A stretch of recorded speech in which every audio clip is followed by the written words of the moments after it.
Olá, galerinha do terceiro ano, como é que estão todos? Espero que estejam todos bem.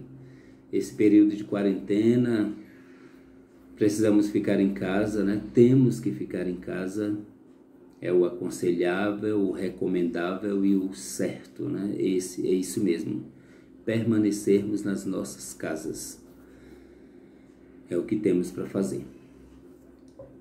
Muito bem, gente, nós vamos hoje com essa videoaula, né? Vamos retomar um pouco o assunto que nós estudamos anteriormente, que foi justamente os substantivos, né? Percebemos que os substantivos, que é exatamente essa classe de palavras que nomeia os seres reais ou irreais, né?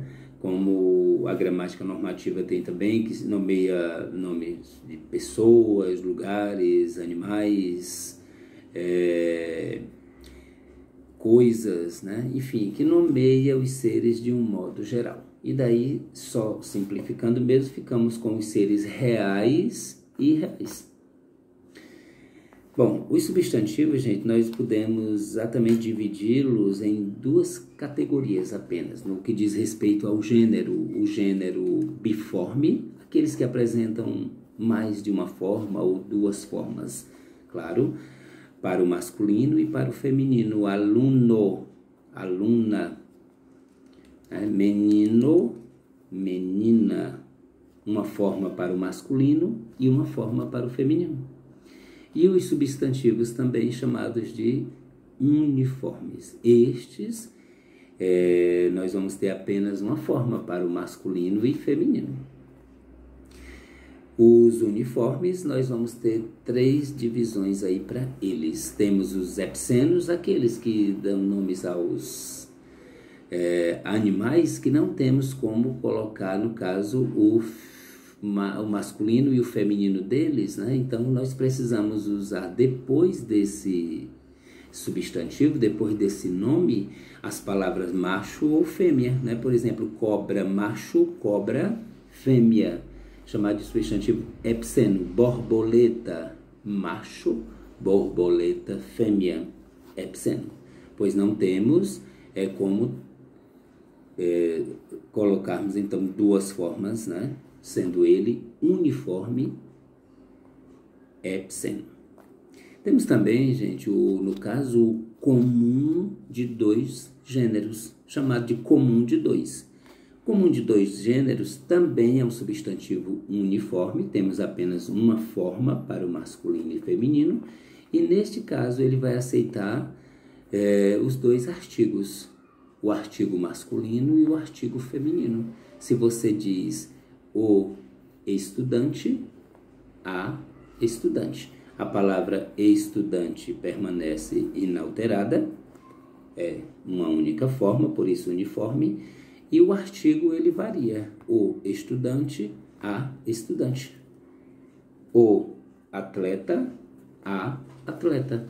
Continua a mesma forma, apenas acrescentando um ou outro artigo. Entenda que esse substantivo é uniforme. E o outro tipo de substantivo uniforme é o sobrecomum. Também uniforme, a forma inalterada, e neste caso recebendo apenas uma determinante, ou seja, só um artigo. Não aceita dois artigos como o anterior, que é o comum de dois. Se você diz a palavra criança, a criança. Criança, substantivo sobrecomum, pois só aceita um artigo. A testemunha. Testemunha, substantivo sobrecomum, porque também só aceita um artigo. Se você diz, por exemplo, a palavra jovem, seria sobrecomum ou seria comum de dois gêneros? E aí você é só analisar. Se eu puder usar dois artigos, o masculino e o feminino, porque a palavra jovem você percebe que vai permanecer inalterada, aí você vê o jovem, a jovem, comum de dois gêneros. Tudo bem, gente? Vimos também que nas classificações de substantivos nós os analisamos em pares, né? Fazemos essa análise desses substantivos em pares. Por exemplo, próprio e comum. O próprio que particulariza o ser, né? Nomeia um ser em particular. E o comum que generaliza o ser, nomeia um ser de uma forma generalizada, né? Se você diz Maria, particulariza esse nome próprio. Se você diz, por exemplo, estudante, aluna, né? Você vai perceber que agora nós temos um comum, né? Substantivo comum. Vimos também sobre os substantivos, por exemplo, simples e composto. Substantivo simples é aquele que apresenta um só radical, né? E o composto ele vai ter na sua composição mais de um radical. Se você tem a palavra, por exemplo, roupa, né? Você tem o substantivo simples. E se você diz a palavra guarda-roupa, você vai ter um substantivo composto, com mais de um radical. Você tem a palavra máscara, substantivo simples, né? Se você disser, por exemplo, a palavra homem-máscara, aí você vai ter um substantivo composto, tá? Você tem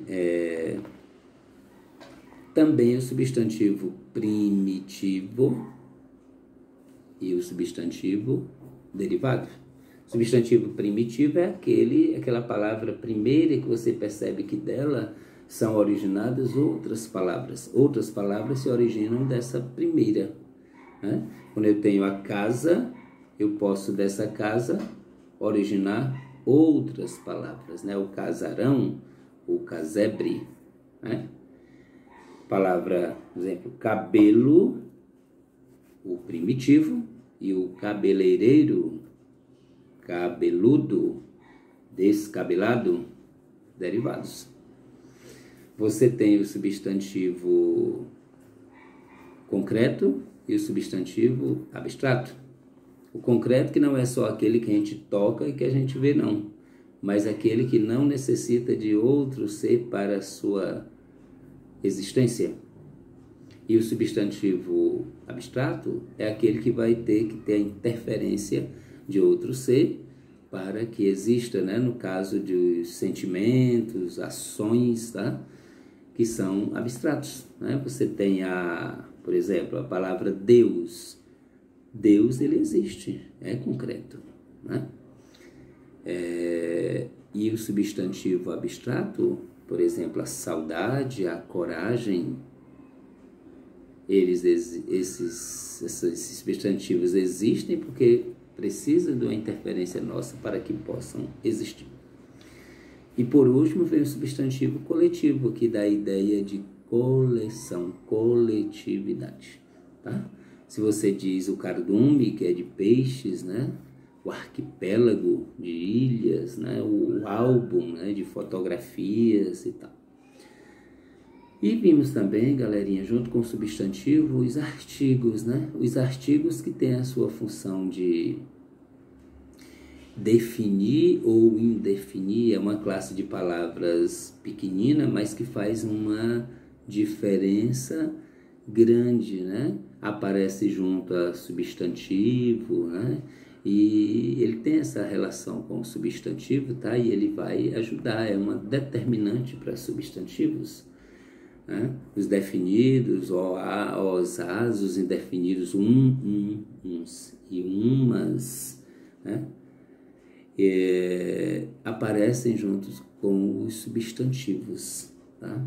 No sentido de determinar, por isso são chamados de determinantes, tá? Bom, galerinha, até a próxima. Desejo tudo de bom a vocês. Por favor, tomem suas medidas, suas precauções, permaneçam em casa, né, até segunda ordem. Não esqueça do álcool em gel, não esqueça aí das máscaras, não esqueça do sabão, que é importante. Lavar as mãos sempre, sempre, sempre, tá? Um beijo no coração de todos, fica com Deus e até o nosso próximo encontro, se Deus quiser. Tchau, tchau.